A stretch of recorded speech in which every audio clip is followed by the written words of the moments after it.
Well, good afternoon. You're watching the midday news on Rajya Sabha television. I'm Aishwarya Kapoor, and here are the headlines. Delhi government seeking legal opinion after bureaucrats refuse to comply with its directives of new system for transfer and postings. Government says refusal amounts to contempt of court following Supreme Court's verdict on Wednesday.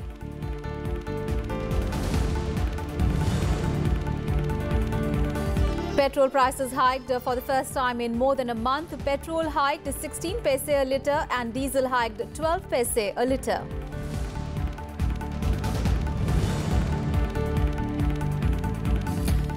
All defaulted crop loans of farmers up to 31st of December 2017 waived off in Karnataka. Chief Minister Kumaraswamy announces 34,000 crore rupees for this purpose. Loans of up to 2 lakh rupees per farmer family written off. Home Minister holds a high-level meeting in Srinagar to review security situation in Jammu and Kashmir. Stated to visit Amarnath today, MEA issues new advisory for Kailash Mansarovar pilgrims in the wake of inclement weather.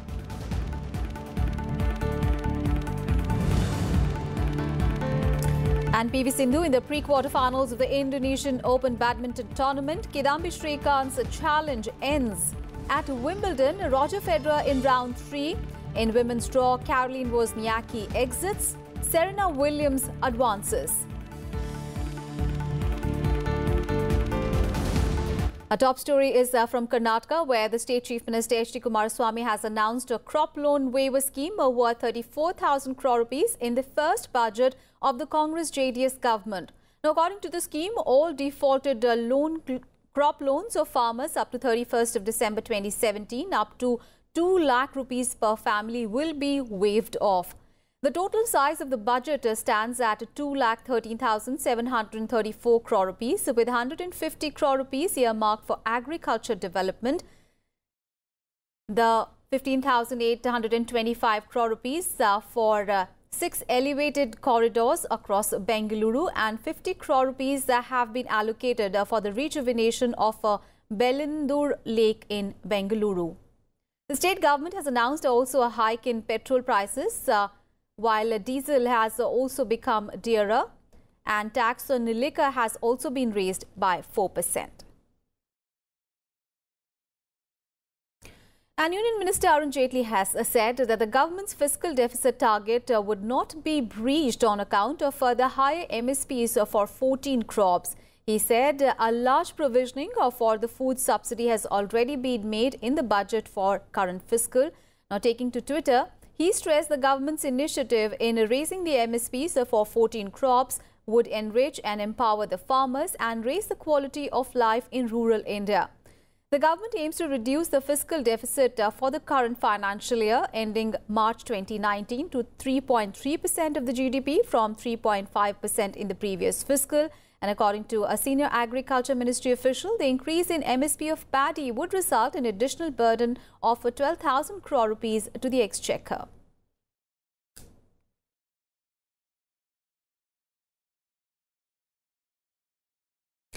And the Union Cabinet on Wednesday raised the minimum support price for Kharif crops for fiscal 2018-19, and the decision was taken at a Union Cabinet meeting that was headed by Prime Minister Narendra Modi. The government assured that the hike won't hurt fiscal deficit and inflation, and the move is also seen as the government's commitment towards achieving the goal of doubling the income of farmers by 2022. In line with its promise to ensure returns to farmers 50% more than their cost of production, the centre on Wednesday hiked the minimum support price for paddy by a steep 200 rupees a quintal. The Cabinet Committee on Economic Affairs approved the MSP of 14 summer-sown Kharif crops. Prime Minister Narendra Modi said the government has fulfilled its promise of hiking the MSP to 1.5 times the production cost of farming produce. He also assured that the government is committed to the development of the agriculture sector. ये कोई साधारण फैसला नहीं है, बल्कि एक बहुत ही ऐतिहासिक फैसला है, और इसका स्वाभाविक रूप से किसानों में बहुत ही अच्छा एक संदेश जाएगा। उनके अंदर एक सेंस ऑफ कॉन्फिडेंस पैदा होगा, एक आत्मविश्वास का भाव पैदा होगा, और हताशा और निराशा की जो स्थिति थी किसानों की, उससे उसे निजात मिलेगी। The MSP for common grade paddy was raised by 200 rupees to 1,750 rupees per quintal, while that of grade A variety was raised by 160 rupees a quintal to 1,750 rupees. The MSP for paddy common was 1,550 rupees a quintal and 1,590 rupees a quintal for paddy grade A variety. Meanwhile, the MSP for cotton medium staple was increased to 5,150 rupees from 4,020 rupees and that of cotton long staple to 5,450 rupees from 4,320 rupees a quintal. In pulses, Tur MSP was raised to 5,675 rupees a quintal from 5,450 rupees and that of moong to 6,975 rupees a quintal from 5,575 rupees. Urad MSP was hiked to 5,600 rupees from 5,400 rupees a quintal. इस बात की हमें चिंता है कि rate of inflation को control कैसे किया जाता है और कैसे हम करेंगे, उसकी हमको चिंता है। और रेट ऑफ इन्फ्लेशन बढ़ने के केवल एक ही फैक्टर नहीं होते, कई ऐसे फैक्टर्स होते हैं रेट ऑफ इन्फ्लेशन के बढ़ने के। इसलिए यह कहना कि इसके कारण रेट ऑफ इन्फ्लेशन बढ़ेगा, महंगाई बढ़ेगी, मैं समझता हूं कि ये उचित नहीं होगा। Among millets, ragi got the maximum hike of over 52% as compared to its existing MSP, followed by jowar with 42% and bajra with 36% hike. The government has clarified that the hike in MSP will not increase inflation. Panjanan Mishra's report for Rajya Sabha TV. And on to the other top story this afternoon. Petrol and diesel prices were hiked for the first time in more than a month. The petrol prices have been increased by 16 paise a litre, while diesel prices were raised by 12 paise per litre. The price of petrol in Delhi has now climbed to 75.71 rupees per litre from 75.55 and diesel to 67.5 rupees a litre from 67.38 rupees a litre, according to the price notification of Indian Oil Corp. The hike comes after 8 days self-imposed hiatus in rate revisions by state oil firms in the anticipation of softening of international rates due to OPEC decision to raise the output by 1 million barrels per day. The three state-owned fuel retailers, IOC, Bharat Petroleum Corp Limited and Hindustan Petroleum Corp Limited, had not revised petrol and diesel prices since 26th of June. Big story from the national capital. The Delhi government is seeking legal opinion after bureaucrats refuse to comply with the Delhi government's directive. Now, the Delhi government introduced, remember, a new system for the transfer and posting of bureaucrats on Wednesday, making Chief Minister Arvind Kejriwal as the approving authority just hours after the Supreme Court's verdict. Deputy Chief Minister Manish Sisodia said that the Chief Secretary has informed him that the Services Department will not follow the orders. Sisodia said that the refusal to comply with the government's order amounted to contempt of court. He said that the Supreme Court had clearly stated that the LG has the power to interfere only in 3 subjects, which does not include the Services Department. He also appealed to the officers to abide by the Supreme Court's judgment. And in related news, the Union Minister Arun Jaitley has elaborated on what the Supreme Court observation in the Delhi case is. In a Facebook post, he said that the judgment elaborates at length the constitutional philosophy behind the Constitution and reaffirms precisely the text of what the Constitution says. He said it does not add to the powers of the state government or the central government, nor does it any way dilute the same. Jaitley added that it emphasizes at the importance of elected state government, but Delhi being a union territory makes its powers subservient to the central government. He also says that there are 2 obvious indications. Firstly, if Delhi has no police powers, it cannot set up investigative agency to investigate crime as had been done in the past. And secondly, the Supreme Court has held categorically that Delhi cannot compare itself at par with other states, and therefore any presumption that the administration of the UT cadre of services has been decided in favor of the Delhi government would be wholly erroneous. Now, Jaitley's comments have come in the wake of several versions of the Supreme Court's judgment. And Delhi's Patiala House Court granted anticipatory bail to Congress leader Shashi Tharoor in the case of his wife Sunanda Pushkar's death. Tharoor was granted bail on a personal bond of 1 lakh rupees on the condition that he can neither tamper with the evidence and nor leave the country without the court's permission. In his plea for the anticipatory bail, Tharoor had submitted that the charge sheet in the case was filed and that the special investigation team had categorically stated that the probe was concluded and that his custodial interrogation was not required. In Midday News, we'll take a very short break. We'll be back with more news.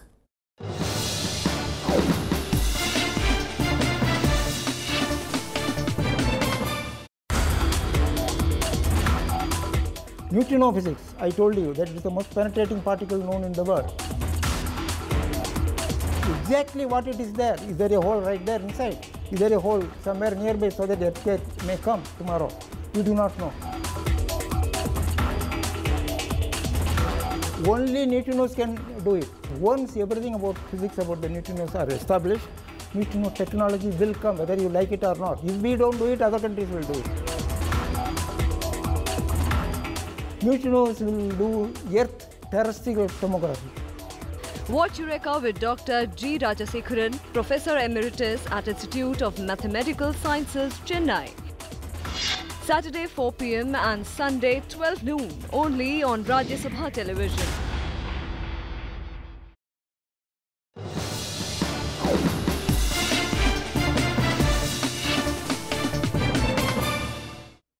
Thanks for staying with us.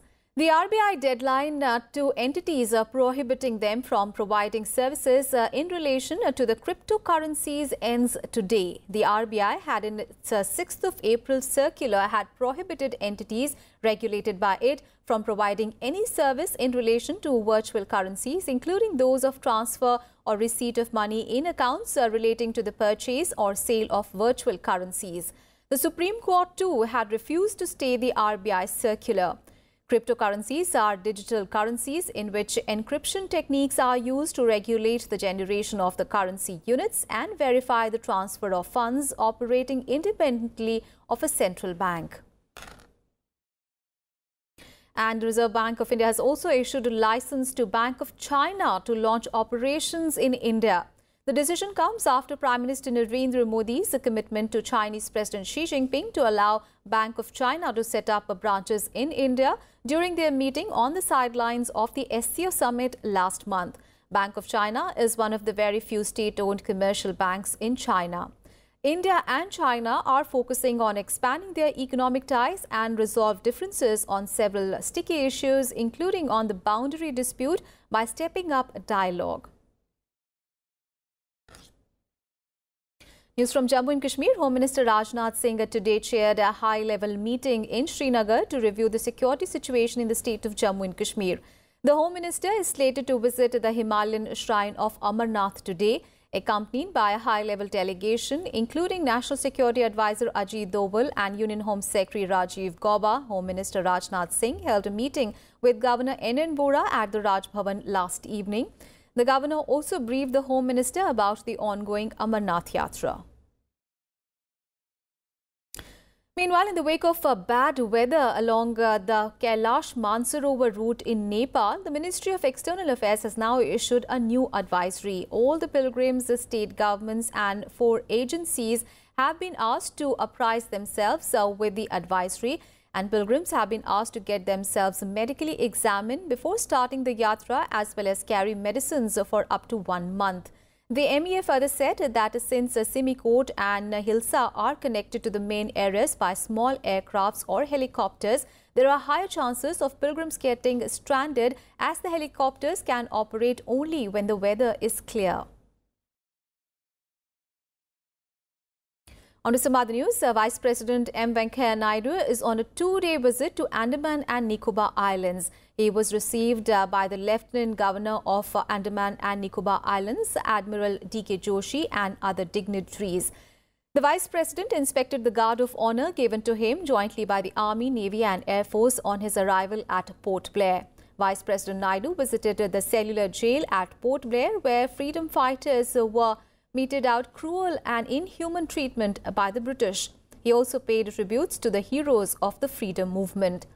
Vice President Naidu also visited the solitary confinement cell of Veer Savarkar and paid tributes to the freedom fighter. He said that the purpose of solitary confinement was to demoralize the freedom fighters, keep them in small solitary cells without any scope to interact with the fellow prisoners and local people. And Bhutanese Prime Minister Tshering Tobgay has arrived in New Delhi on a 3-day visit to our country on the invitation of Prime Minister Narendra Modi. He was received by Minister of State for External Affairs, General V.K. Singh. The Ministry of External Affairs said that the visit will provide an opportunity to advance the exemplary ties of friendship between the two countries. This year, both the countries are commemorating the Golden Jubilee of the establishment of formal diplomatic relations. And in the evening today, External Affairs Minister Sushma Swaraj and several other union ministers will call on the Bhutanese Prime Minister. And during his visit, Prime Minister Tobgay will also hold wide-ranging talks with Prime Minister Narendra Modi and also call on President Rajnath Kovind. The two sides are expected to deliberate on a range of issues including defence, security and strategic cooperation. During their talks, Prime Minister Modi and Prime Minister Tobgay are also expected to deliberate on the situation in the Doklam Tri-Junction, which was the site of a 73-day-long standoff between Indian and Chinese armies last year. And in a significant move, India has proposed a bilateral maritime dialogue with China, primarily to find a common ground in the Indo-Pacific region, which is witnessing rapidly evolving security dynamics. Now, PTI is quoting sources as saying that a maritime dialogue is being initiated as part of Prime Minister Narendra Modi's call for a broader vision for the Indo-Pacific region. The move assumes a significance as India is part of the powerful quadrilateral coalition, which has given shape in November last year, primarily to free the critical sea routes in the Indo-Pacific from Chinese influence. Now, India has proposed a similar maritime dialogue with Russia with an aim to build a consensus on having a rules-based framework in the region. Remember, Prime Minister Narendra Modi had presented a 7-point vision and had called for a rules-based order for the region, which he said should be evolved through dialogue. A number of powerful countries, including the US and Japan, have been pitching for a greater role by India in the Indo-Pacific region, which has been witnessing China's naval assertiveness. And now, let's get you all the action from the Football World Cup in Russia.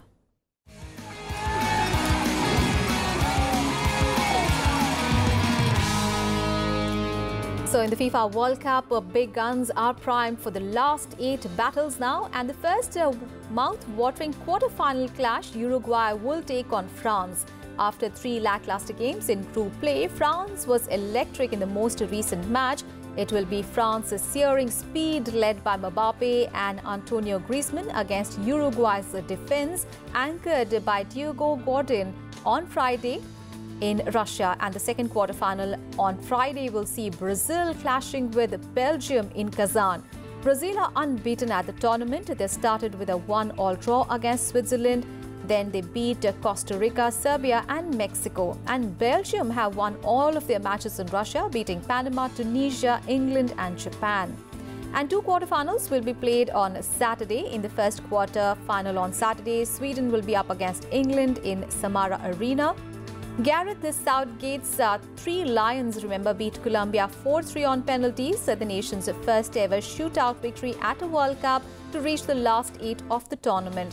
However, England have shown an inability to beat Sweden. So despite England's optimism, Sweden will not roll over and offer safe passage to the semi-finals.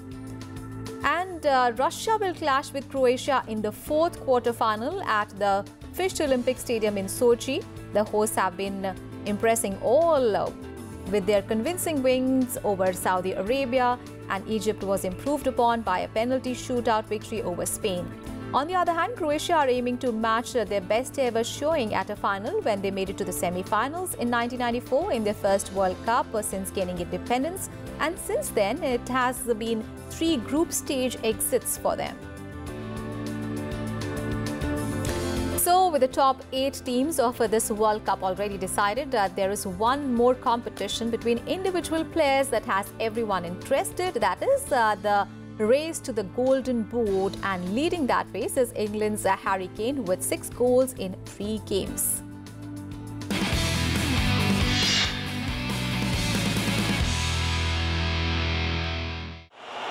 Harry Kane is England's priceless gem!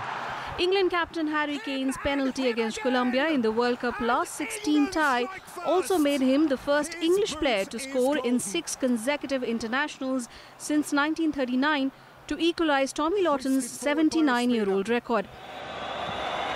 He reached the milestone, scoring 2 goals in the team's opening game against Tunisia, a hat-trick against Panama and a penalty kick goal against Colombia to book England's place in the quarter-finals. The other contender closest to Kane is Belgium's Romelu Lukaku. The striker has scored 4 goals in 3 matches, just 2 behind Kane. Though he failed to hit the net in the round of 16 match against Japan, he arrived on the World Cup scene in style when he found the net twice in the match against Panama and twice again against Tunisia in his second group game. Pass and headed in from Lukaku. Romelu Lukaku with a second goal for Belgium. Third in the race is Portugal captain Cristiano Ronaldo. He also has 4 goals to his name, but since his team has bowed out of the competition, the tally won't go up anymore. But his goals will definitely be remembered. Ronaldo! He is a sensation! Zuba brought that down beautifully. The surprise package of this World Cup hosts Russia have 2 players in the race for the Golden Boot, Artem Zuba and Denis Cheryshev. Both have 3 goals against their name and have been the driving force behind the team's success. Zuba scored 1 goal each against Saudi Arabia and Egypt in the group stage and an important equalizer against Spain, which helped his team defeat the Spaniards in the penalty shootout. Cheryshev, on the other hand, scored 2 goals against Saudi Arabia and 1 against Egypt. And it's him again. Cherchesov, a pretty astonishing Another game. strong contender for the Golden Boot and a player who's expected to increase his goal tally further is Kylian Mbappe of France with 3 goals.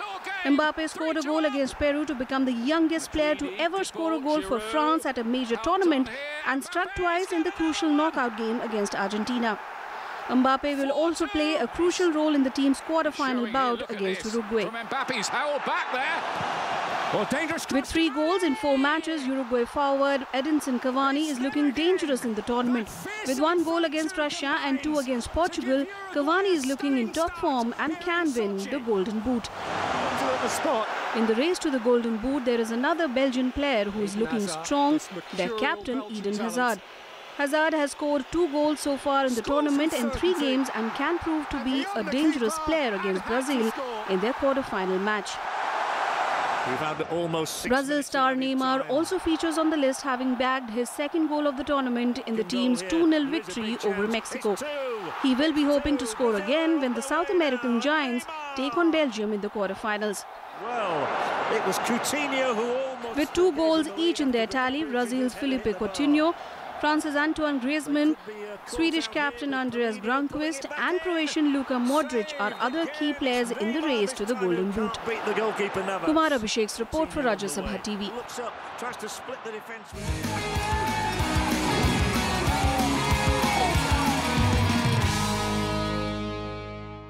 And at the Wimbledon, 8-time champion Roger Federer won over Lucas Laco in the 2nd round, and the Swiss, who is the favourite to claim another title, won 6-4, 6-4, 6-1 against world number 73 Laco. Federer did not face a single break point and he hit 48 winners. Meanwhile, in the women's category, Caroline Wozniacki exited the championships. She lost 6-4, 1-6, 7-5 to Russian Ekaterina Makarova. Meanwhile, Serena Williams advanced to round 3. And now all the updates are from the Indonesian Open, and PV Sindhu has advanced to the women's singles pre-quarter-finals of the tournament in Jakarta. PV Sindhu beat Thailand's Pornawi Chochuwong 21-15, 19-21, 21-13. And former world number 1 Kidambi Srikanth suffered his 2nd successive loss to in-form Japanese Kento Momota in 2 weeks. And here's our special report. Swati Pandey, a 29-year-old entrepreneur from Uttarakhand, has won the Cartier Women's Initiative Award 2018. Now, her company oversees the production of an innovative, high-yielding variety of a natural sweetener. Here is her inspiring story. Every day we hear and read about the ill effects of sugar. Swati, through her startup, Arboreal Agro Innovations, produces stevia, a sugar substitute that is extracted from the leaves of stevia. It has no calories and is 200 times sweeter than sugar. Though there have been other companies that have tapped into this all-natural sugar substitute, only a few have been as successful as her. It comes as no surprise that this 29-year-old entrepreneur bagged the Cartier Women's Initiative Awards 2018, adjudged by the French luxury brand Cartier, the American consulting firm McKinsey & Company, and one of the world's leading business schools, INSEAD. Because we've been working on this project for the last 3 years, and it came at the right time. It gave us the exposure that we needed. And I think it was really serendipity that everything kind of came together. Of course, met a lot of other entrepreneurs as well during the journey, the one-week program that Cartier held in Singapore. So that was also a very enriching experience. She sources stevia, commonly known as meethi tulsi, from farmers in 4 districts of Uttar Pradesh and Uttarakhand. She has vowed to improve the livelihoods of farmers whose incomes are expected to double in 5 years following a switch from sugarcane to stevia farming. They don't have the knowledge to do other crops. They have mainly been dependent on, your wheat, rice and sugarcane. So we are giving them an alternative cash crop. And not just the crop, I think the biggest, value add that we have here is that we are giving them an assured market. So they really don't have to worry about, selling the produce. Whatever they produce, we buy it at a fixed price. So we go to the farmer and we say that, we sign an agreement with them and say that whatever you grow, we will buy it at a fixed price. Stevia uses significantly less water and land for delivering the same level of sweetness as sugar, and hence can provide healthier solutions for people affected by diabetes and obesity. Swati is confident that the use of stevia instead of sugar can have a positive impact on the society and economy in India as well as the ecosystem. This is Kriti Mishra's report for Rajya Sabha TV. And with that inspiring story, we wrap up this edition of Midday News. Thanks for watching.